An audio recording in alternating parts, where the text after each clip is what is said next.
Hey guys, so in this video we're going to talk about all the changes in Season X and how we can adapt to the meta for some easy victory royales. I'm going to try my hardest not to complain too much, as I think most of you guys saw everyone in the community crying and whining on Twitter already. I'm just going to focus on how we can play around everything new, no matter how stupid or overpowered it may be. Before we start, I'll throw some timestamps up in case you want to skip around, but there was a decent amount of changes, so definitely watch the whole thing through if you're struggling.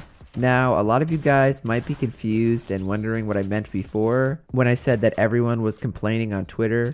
To help you guys understand, let's first start by looking at the Season X patch notes to see exactly what Epic did. The first and biggest change you'll notice are the brutes. Brutes are the name for the giant Titanfall-like robots or mechs that are now in the game. They are two-person vehicles where one seat controls movement and the other seat controls the missile and shotgun shots. At the beginning of each game, 3 brutes spawn at random locations on the map, and then more will spawn towards the end of the game. They're basically like mini meteors that crash into the ground, and then you can just run up to it and hop in. From the driver's seat, you can dash forward and break through just about anything. You can jump into the air or super jump up by charging for a few seconds. And lastly, you can stomp enemies and structures into the ground. Plus, by breaking walls and trees when you stomp on them, it actually counts as harvested material. So it basically farms for you in the brute, and you'll get those materials when you jump out of it. To go into the gunner mode, all you need to do is change seats. Then you'll be able to use the 2 weapons it has, a shotgun and a missile launcher.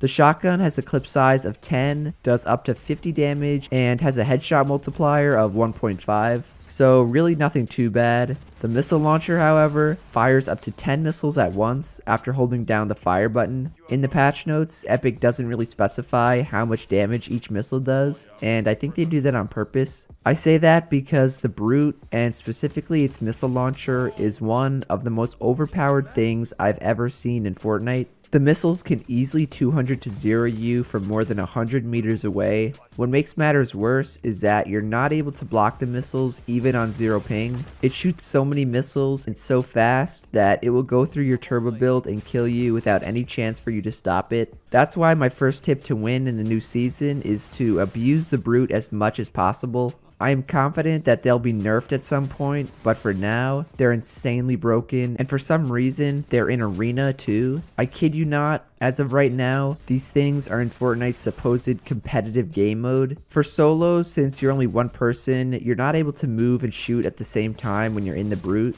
You could still use the missiles to demolish people turtling and to third-party fights, but it's nowhere near as ridiculously overpowered as it is in duos and trios. With a competent driver and gunner, this thing will destroy absolutely anyone. It can jump up and boost forward like 50 meters with ease, so you'll never be able to run away from it. It can fire the missiles and shotgun at the same time while moving as well, and if it gets really close to someone, it can just Goomba stomp them into oblivion. Fear not though, for there are a few ways to counter the brutes. First thing you could do is just shoot it and destroy it by taking off all of its HP. When I was playing, this really was not that hard as long as you were far away and could stay mobile. The next thing you can do is destroy the little shield on top where the driver is, and that will actually do damage to them. If the person is smart, they'll activate its overdrive shield, which uses 200 materials to grant an extra shield, and in that case, you're screwed, but it can still work if you laser them quickly. Apparently, you can also trap kill the brute like Nick A30 does here, but I would never recommend getting that close unless you're willing to take one for the team. The 2 most effective counters are to self-destruct the brute, which you can do by just hopping in it and pressing the self-destruct button. This works really well in solos if you can get into the brute off spawn, and you might even kill the other person inside of it if they don't get out in time. And then the other way is to boogie bomb it. This will force whoever's inside to come out because they'll be boogie bombed, and then you'll get a free shot and chance to kill them. Or you can go for the crazy play and hop in it to self-destruct the brute. To sum it up, these things are arguably more broken than the Infinity Blade back from Season 7. If you have the opportunity to get in one, do it, especially if you're playing duos, trios, or squads. If you can't, then do your best to stay out of their sight so you don't get missile barraged to death. They're really not as scary as you'd think in solos because they're not able to move and shoot at the same time, so don't be afraid to try out one of my countering methods. But if you're in a game mode where there's 2 people controlling one brute, you might as well leave the game. The next big change you'll notice was to the map. Dusty Depot is back, and guess what? It's still really bad. They did not make any big changes to how much loot or chests are there, so you're gonna get crap loot even if you're the only person who lands there. They also did bring back factories, which was my favorite spot back in season 2 and 3. Factories is a pretty good solo spot if there are only 1 or 2 other people who land there. For the first week or 2 of Season X, there's going to be a ton of people landing there and at Dusty because they're new and nostalgic. My recommendation is to avoid those places for the time being. There's just not enough loot for you and the 8 other people who are going to land there. Out of all the new spots, I would definitely recommend landing on the new Meteor. Usually 1 or 2 other people will land there, so as long as you can get a good drop, you can kill whoever else is there. Then you can just third party people at Dusty and factories and then rotate over, which makes it a pretty decent solo spot overall, especially once people stop dropping there since it's just been added. The last map change currently are the rift zones like the one at Loot Lake. It's basically an anti-gravity zone that you're able to build and move around in. The big sphere at the center has actually turned into a rift, which is helpful for rotations. I guess what's supposed to happen over time is each rift zone will get bigger and start bringing back old POIs. I found this picture on Reddit that shows the beginning of 4 old spots coming back. Top left is a tree growing out of a building in Paradise, which is where Moisty Mire used to be and we'll come back to. Top right is a toilet coming out of part of the castle at Polar Peak, which is where Flush Factory used to be. Bottom right is a tiki just outside of Frozen Greasy Grove, which means not only could Greasy Grove be coming back, but hopefully the tikis with a bunch of rifts around them might be coming back as well. Lastly, in the bottom left is a piece of Sunny Steps, which absolutely nobody likes. Coming out of it is a drive-in sign hinting at the return of risky reels. Other than Paradise and Moisty, all of the potential POIs are a lot better than the current ones, so I'd be extremely happy if that's what we end up seeing as the season progresses. For now though, we're stuck with Dusty and old factories, which you'll want to stay away from for easy wins.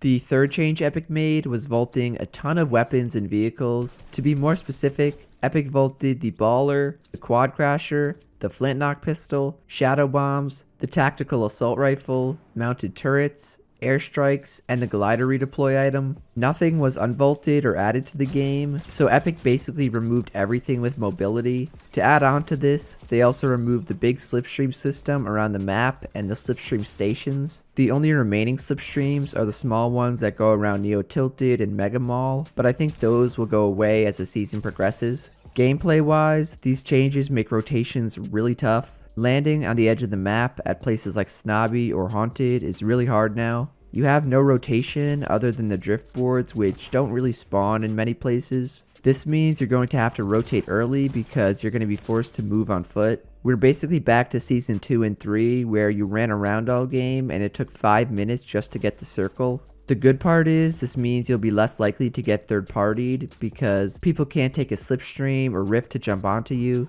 On the other hand, it means everyone is going to be landing at the center of the map at places like Salty, Dusty, Mega Mall, and Tilted. Even in Arena, which is what I've been playing, you'll have 20 people left alive at most after first circle. As long as you're constantly checking for zone and rotating early, you should be fine no matter where you land. If you really want to win though, land at Junk Junction or Happy Hamlet or anywhere that's not near the center of the map. Nobody will land with you, so your loot will be stacked, and you shouldn't have a problem surviving the early game. You will have a problem getting to zone though, so you're gonna have to rotate early. Do not be greedy and try to loot the entire POI you're at. You most likely will not be able to loot the entire thing and will have to start running to zone. When I landed Snobby, I looted one house, got into a fight, and then had to run straight to zone after the fight because of how far away I was and how little mobility I had. So again, keep an eye on zone and rotate early because rotation items are non-existent in Season X.